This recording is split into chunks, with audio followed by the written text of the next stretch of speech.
नामदार अशोक उईके, हंसराज अहिर आणि आमदार किशोर जोरगेवार यांच्या एकत्रित सभांना नागरिकांची गर्दी।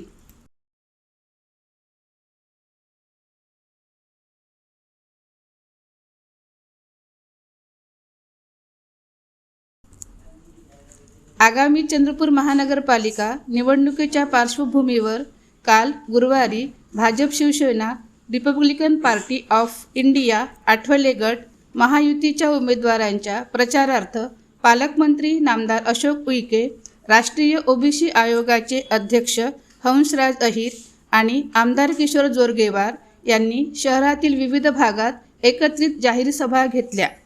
बाबूपेठ, महाकाली कॉलरी आणि पठाणपुरा येथे झालेल्या या सभांना नागरिकांची मोठी गर्दी झाली होती।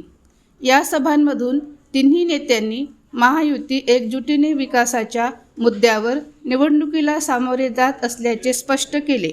केंद्र व राज्य सरकारच्या विविध विकासाभिमुख योजनांचा लाभ सामान्य नागरिकांपर्यंत पोहोचविण्यासाठी महायुतीचे उमेदवार विजयी करणे आवश्यक असल्याचे आवाहन त्यांनी केले।